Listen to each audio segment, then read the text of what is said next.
after 6 months just think about and like reflect on what the Lord's done in my life, and it's so good for me to verbally speak it out and get my passion like going. And I've been praying that the Lord lights y'all's hearts on fire with things I've seen. Now that I've seen some insane stuff, I'm held accountable, and I'm not keeping it to myself because I can't do it alone. So I want to be here and just love on you guys and be loved on, obviously. Sisters, this is family time.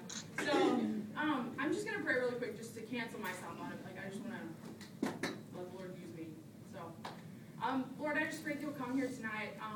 Lord, I'm your vessel. This is me taking up my cross, Lord. I don't want to say anything that's of me, but only of you. Lord, I pray, I cast the spirit of fear out of this place. Lord, if there's any fear in anyone's hearts, Lord, I pray it'll be gone and they'll just be open to what you have to say and what you want them to do, Lord. I am a firm believer that there's someone in here that's going to go to Africa and change the world. Besides myself, Lord, I am a firm believer that someone is about to quit their job and go do something huge for you, Jesus. I just know that this is just a place where you're about to just send people out, Lord. I just pray that your spirit just falls on everyone in here, Lord, and you just wrap your arms around all of us. And you just speak through me, Lord. You know I'm nothing, Lord, and I embrace that I'm nothing, and I pray that you'll just speak through me. I praise you and I love you so much, Jesus. I just pray that you'll just be here. In your name, amen. Okay, so if you're in this room and you're breathing, obviously there's a purpose. Do we agree on that? I would hope that if my purpose was done, the Lord would just take me home. I don't want to be here if I don't have a purpose. And so I just want that you to think about that as we're sitting here. Like, you're breathing. Like, obviously the Lord's begging to use you. I so often found myself wondering, what am I supposed to do? Like, I felt like it wasn't something dramatic that he wasn't going to use me.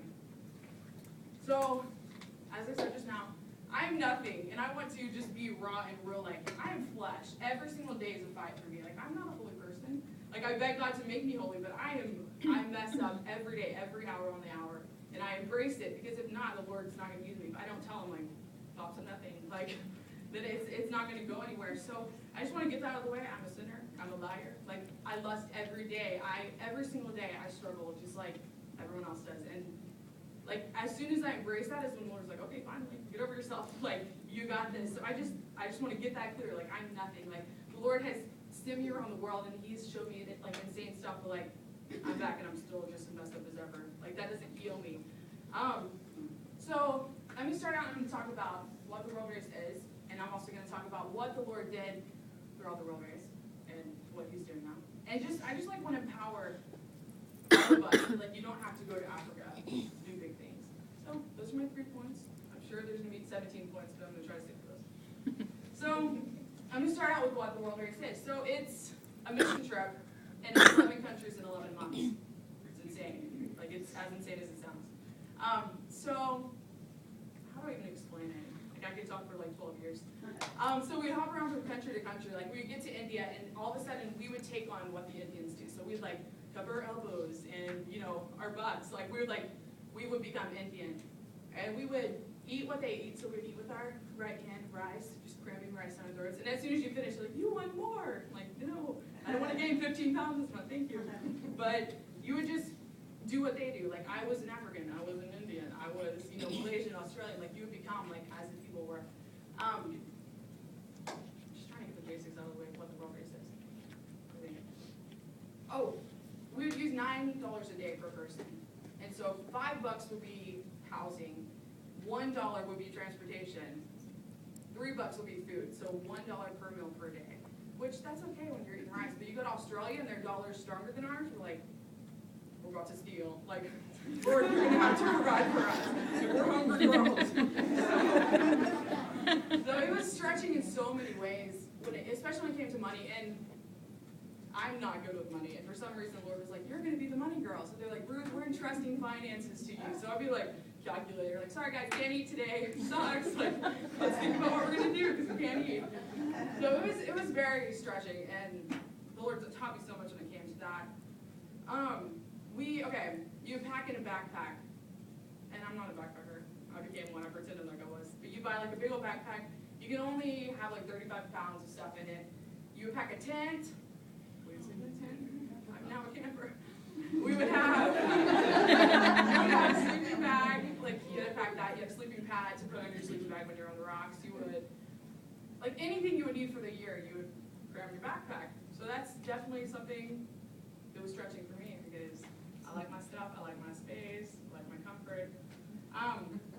So there was 40 of us that traveled together, and we're called Squad. And so like we would like hop on planes together and whatever. But when we would get to India, for instance, we like split off into groups of like 6 or 7. So it wouldn't be like a big group of obnoxious missionaries, it'd be little groups of obnoxious missionaries.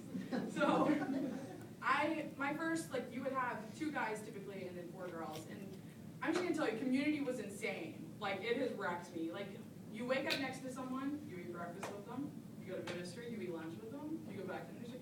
Every move everyone makes, you're well aware. You know when someone's smacking when you're eating. You know when someone's snoring. You know someone's got body odor. And after 5 days, you're like, okay, you smell. Like, you have to, like, you can't just, I don't know, it's like you have siblings within 2 days. Like, you would definitely call. And not only those are like physical things, but like, someone has pride. You're like, I can't live with you if you're going to act like this. Like, it just got so real so easily. Like, I don't know, the Lord starts me so much because usually in real life, if I have a friend and they call me out, I'm like, peace out. You know, like, I'm going to distance myself if you don't like something about me.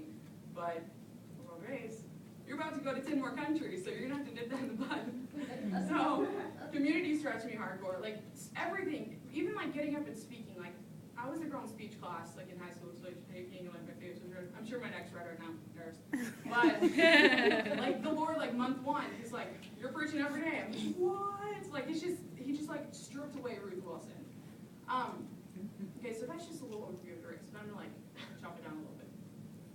So I'm gonna start out by telling you the call and how the Lord was just screaming my name over and over again, and I just ignored it. So I grew up in a Christian home. My dad, Barry Wilson, sweet man, and my mom in the back. Thanks for it. Best in the front. I grew up in a way that like it was like our home was pure and like our home was like so wholesome and loving. Like I used to joke like we're at the church every time the doors are unlocked, but like we were, and I am a firm believer that because of that, that's why I'm returning to the Lord. Like after I like sprinted away, like I know that that's because it was instilled in me. It's like, love you. So like I grew up in that way, but like when I got to like high school age, I like became like apathetic. Like of course I would come and I would be in church and like meeting, but I'd have a little smile on my face. Like I get it, like I understand, because I understood, but I didn't live it. Like it's not that I was doing bad things. It's like I didn't understand the grace of God. I didn't understand the urgency of the gospel and how we're like all fading like a little flower. You know, like I didn't understand the true like reason I existed. So. But as a child, I remember, like, anytime I'd see, like, a homeless person, I'd be like, it would, like, break my heart. Or, like, I would always want to be like, I want to adopt all the orphans. I didn't know that was, like, a prophecy of, like, now I'm going to, like, adopt all the orphans. And I just know the Lord was just, like, working on my heart from a young age when I wasn't pursuing Him. So, like, through high school, apathetic. I got to college, and I still put on my thing and be like, I'm a Christian girl, because I, like, literally, like, molded myself like that as I grew up. But, like, my heart was bad, and the things that I did was bad, and I sprinted from the Lord, and I owned it. Like, I thought it was, like, I'm so extreme no matter what I do. So, Lord, world. It was the world for a hot second. And I just remember constantly, like, I was Jonah. Like, I knew the Lord was calling me. Like, I wasn't dumb. Like, I knew what He wants me to do. Like, I know He wants to use me, but I was like, I'm not going to do that right now. Like, I'll come back to you, whatever. So, I knew I was supposed to go to Nineveh, but I went the opposite direction. So, for 1.5 to 2 years, I was just like, peace out, Lord, like, I'll come back to you. Like, I know you're sovereign. I know you're always going to be there. Bad idea. One night, it was my sophomore year of college, and I was on my dorm room floor, and I was just, like, crying harder than I ever have in my entire life. Just, like, moans. Like, I can't even explain. It was just, like, I was so desperate. Like, Lord, like, okay, like, I'm back. Like, take me back, please. I'm desperate for your presence. I'm desperate for whatever you want in my life. And this is like the first time I heard His voice. He didn't tell me what to do, but He said, you are not where you're supposed to be. And I was like, no joke. I'm well aware. And so I like called my parents. I was like, I need to come home from school. Like this, like it was, thank God it was the end of the semester, but like I was like, I need to come home. Like I need to do something different. Like I need to take myself out of the choices I'm making currently. They're like, come home, baby. And I was like, okay. So first I got home. And so I got home. There they are. So I I got home and I was just like, I started praying. This is like the first time that I was like wanting to hear the Lord's voice. I was like, okay, Lord, like, got this new relationship going, like, let's chat. And my dad was like, Ruth, why don't you like go on a mission trip? I was like, good idea. So I talked in Africa. Like, I want to go to Africa. I had seen my sister go to Africa. I had seen like good friends travel the world, but I always thought like, okay, no air conditioning, no comfort. Like, that's not for me. Like, I'll pray. Like, I'll send you on your way. I was like, that's not me. So finally, I was like, I'm so desperate. I don't care what I do. Like, okay, Lord, send me. And so I typed in Africa, and like the world race popped up. And it's like I heard someone go, and I was like, that's cool. No idea what I was getting myself into. So like apply, get accepted, and like I just like was overwhelmed with the Lord's peace. Like I just like knew, okay, this is what He wants. Like I don't know what's gonna come, but like this is what He wants for my life.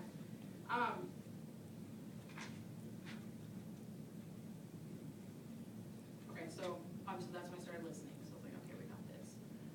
So a verse that like stung my heart was when I was like desperately like, okay, Lord, like I don't know what I'm doing. I don't know why I'm doing this. And there's a verse in Exodus 14:14. It's like my life verse. It says, "The Lord will fight for you. You must only be still." It's like, okay, I'll be still. And so I like pack up January 1st, 2011, put my backpack on, left my parents. I have no idea what I was doing. It's like, bye. Like, and going and meeting up with 14 other strangers and getting on the plane to go to India. Like, that's ridiculous. Like, obviously the Lord was fighting for me because I was just going, catching a flight. No idea what I was doing. So first stop was India. India is the most insane place on earth, and I've been in a lot of places, but this place is when I truly met the Lord. Like, this has been like little tease when I was chatting with Him. That's like Him like pursuing me and wooing me. Like, this is about to be like when it happens. So I arrived to India. Like, I'm not a fan of this, Lord. Like, this is insane. Like, I'm scared I'm gonna die even by walking down the street. Just so many people and vehicles everywhere and smelly people and cows, like herds, like running towards you. I'm like, take it back to America. So the first night, like I knew, like I felt like a different presence with me. Like obviously it's the Lord. It's like, okay, He's with me. He's obviously fighting for me. And we were at a bus stop, and this was the first moment that I was like, this is about to get real. Like this entire year is gonna be so real.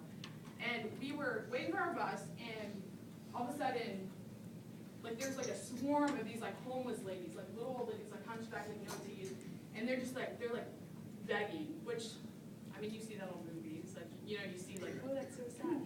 But, like there was like something different about it, like, and I just remember standing there, I'm like, they're all staring at me, like, and they're like swarming around us, like staring at me, and like I thought I was just going crazy because obviously culture shock and whatever, but like some of the guys like staring at me, they're like, do you realize that they're like making insane eye contact with you? I'm like, yeah, I'm well aware. Like, what am I supposed to do? Like, and I was just like terrified, like, because it wasn't women. Like, I could tell it was like Satan, like trying to hop on me, like trying to like terrify me. And so they like started laying their hands on me and praying for me, and like standing around me to where I couldn't even be seen. And they started like reaching in and like scratching at my skin, like yelling. They're like, "Man, man," which who knows what that means? I should probably Google it. Fine, what my life. But like that was the first moment that like, okay, this is crazy. Like, and after that, everyone was like, okay, we're like, obviously you have something that, you know, people, like, they're trying to stop, like, they're trying to quit. I was like, okay, so, like, now I got to put on, like, the full armor of, like, okay, we got some, like, warfare going on, like, we got to fight this.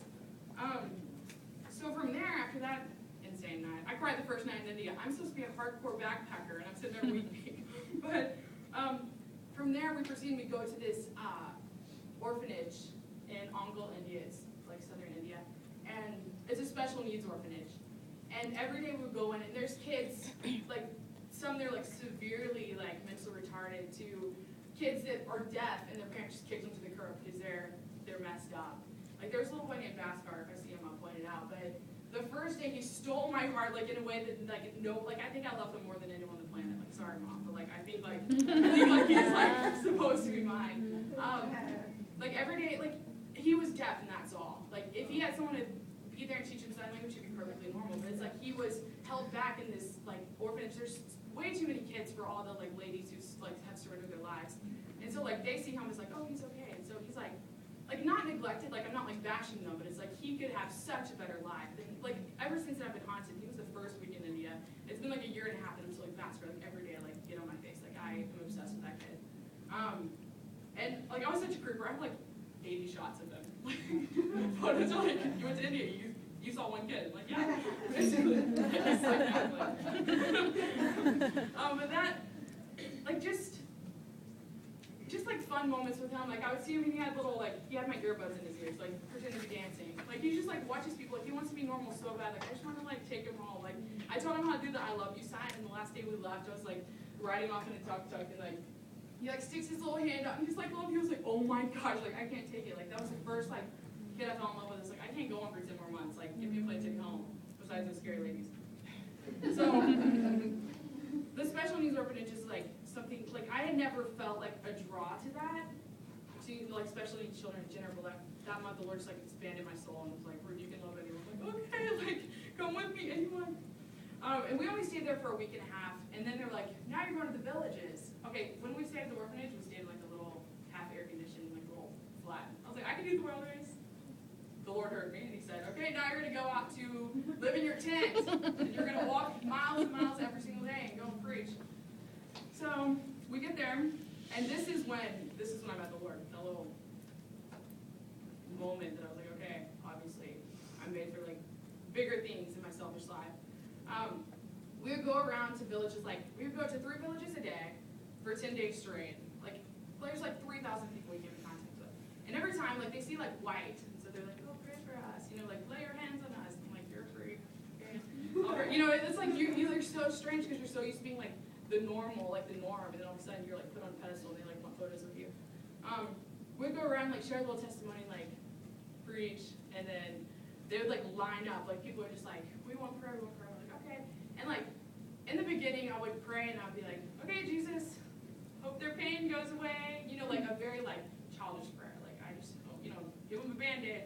Like, most of these people don't have any means to, like, get to a doctor, or they don't, you know, it's like, they're legit, that's them for life. Like, and they don't have money, like, and even if they found a doctor, they wouldn't have money to do it.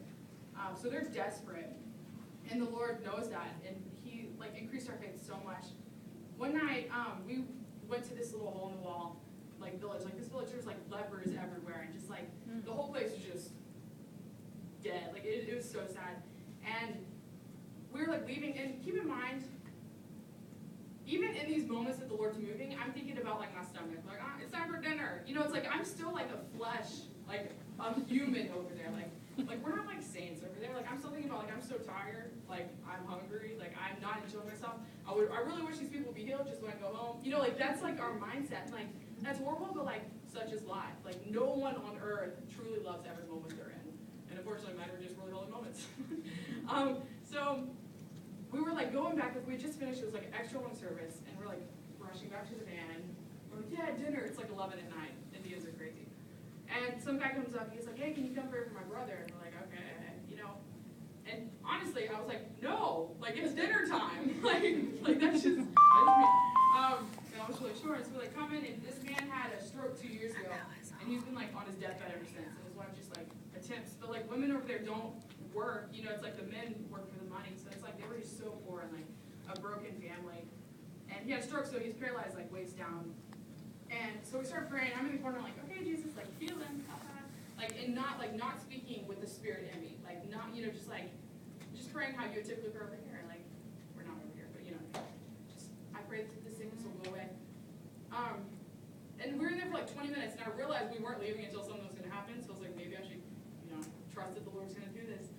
And so my prayers turned into, like, okay, Jesus, forgive my unbelief. Like, obviously I don't believe, so forgive my unbelief. If I'm the reason why he's not getting up and walking, like, take me out of this. Like, in that moment, like, changed my life completely. Like, oh my gosh, like, I have so much, like, potential, either for bad things or for good things. Like, if I don't believe, then that's going to cancel out the room. You know, if everyone's not in, like, unison of, like, okay, yeah, this man's going to be healed.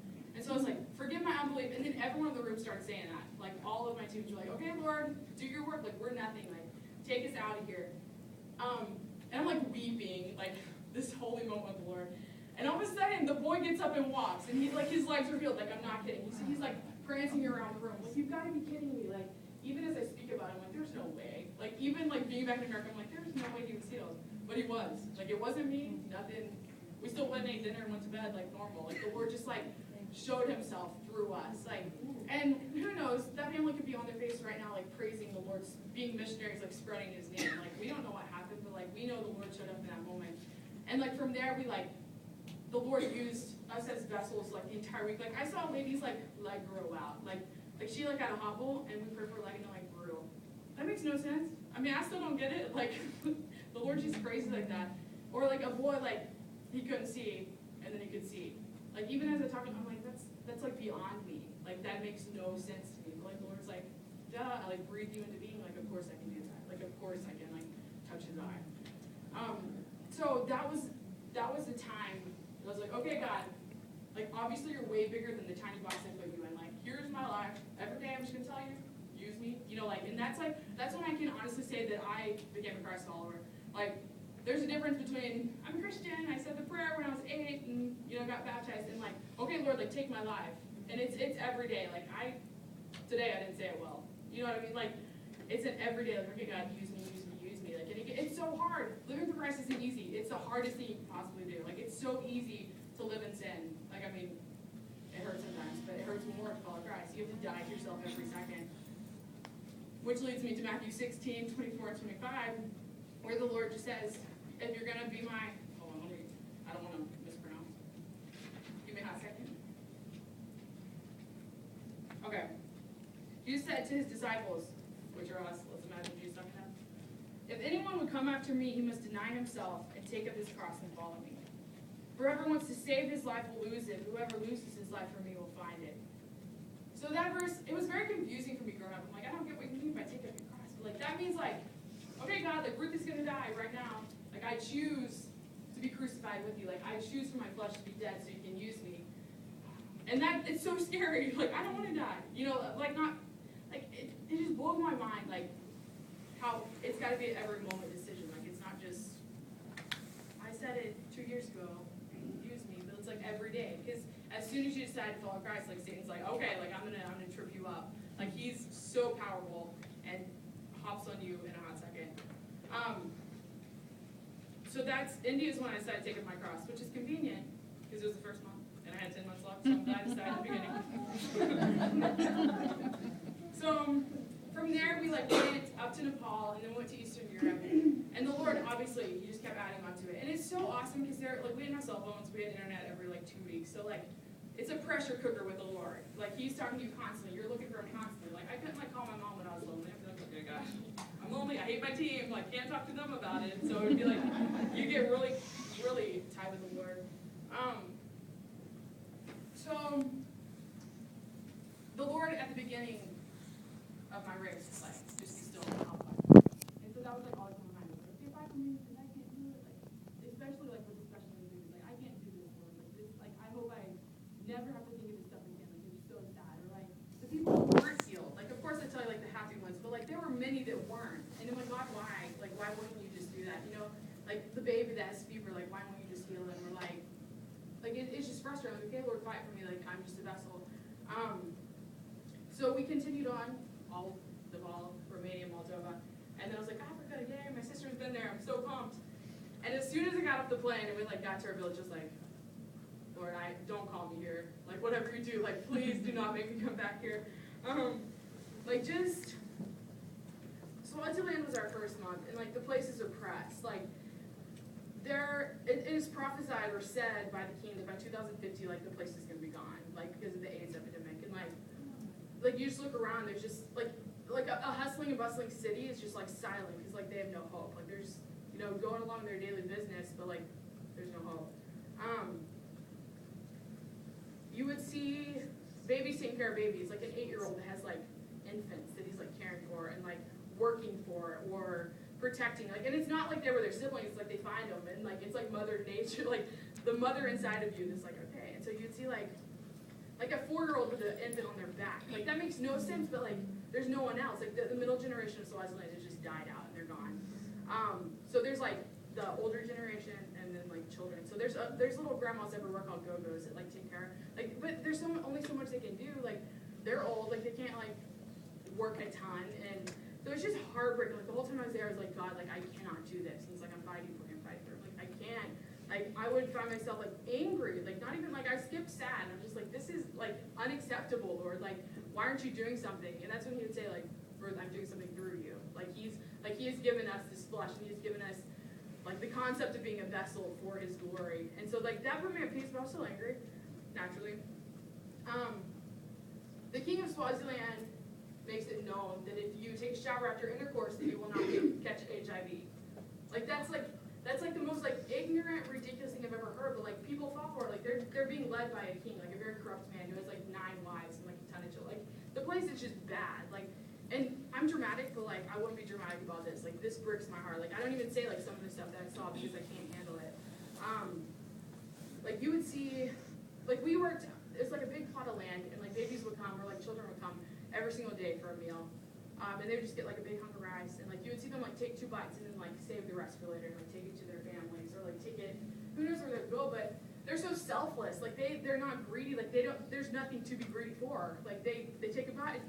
And they're like, okay, I got my fill. When we're like gluttonous, I'm like 3 meals a day. But it's so humbling of like these people still like are thankful. And one day, this little girl, probably see her, she looked like that. She like came in and like she like there was something about her. Like of course like there's children everywhere, you have a heart, but like you like have those like certain kids you're like, get into my arms. And her name was Amanda, we found out. Like, I picked her up, and, like, she was just, like she couldn't even, like, she didn't know how to form to a human body. She didn't know how to be held. She was, like, I think she was 3. No, she looked like she was 3. She looked like she was, like, tiny. Like, she was so skinny. She looked like an infant. I think she was, like, 5 or 6. But, like, she wasn't, like, the nutrition is just horrible. And, like, I picked her up, and I was, like, trying to, like, show her how to be held, and she doesn't know, and she's just terrified. Like, I don't want to know why she's terrified. Like, that breaks my heart. Like, it just hurts me so bad. Like, that there's so many children that need to be held, need to be loved and fed, and like they aren't. Like it kills me. Like you would see them traveling miles and miles just to get food. Like just little herds of children. Like it's something you like. I wish I could even like remember. Like how like businessmen would walk downtown is like how babies would walk to go get food. Like half naked. Like it's just horrible. But like a family that like changed my life there. They were the McAdams, and they were our contacts. So like every time you get to a month, you'd have like the missionary van that like takes you in, and like it was so funny to me. Like they were from Alabama, and 2 years ago, like and they were the typical cutesy little like high class family. They had like it was a man and wife, and they had 3 daughters, and they were like living at large in America. And God was like, "You're like I'm calling you to Swaziland." They're like, "Okay." Like and it's so funny to see. Like Amy, the mom, like she's like furry hair. She's like Ruth, like I'm Miss America. She's like covered in sweat. She's like used to have air conditioning. Like it's just like I love that like she didn't pretend like it was the high life. Like yeah, she's pursuing Christ and she has like her heart is fulfilled. But like she knows that there's comforts other places and she still sticks through it. She still like every day gets in her face. It's like Lord, use me, like fight for me. But they just like so encouraging because like typically you see like the missionaries you see over there, like I was born into this, like I'm used to this, but they were like taken out of like high class and put into a little like cottage in Swaziland. And now they have like babies all over their house, like little African babies. They're like, yeah, like a big old like foster home. Like and it's just so encouraging to my heart just to see them like give up everything and go and follow Christ. Like not just a little bit, but like their entire lives. And they pull their daughters like that are in elementary school and one in middle school out of their schools and they're homeschooling them. Like Amy doesn't like that, but she's like, I know this is what God has called. And like it just like encourages my soul that like they take such a dramatic step. Okay, so as I was obviously weeping about Swazi babies,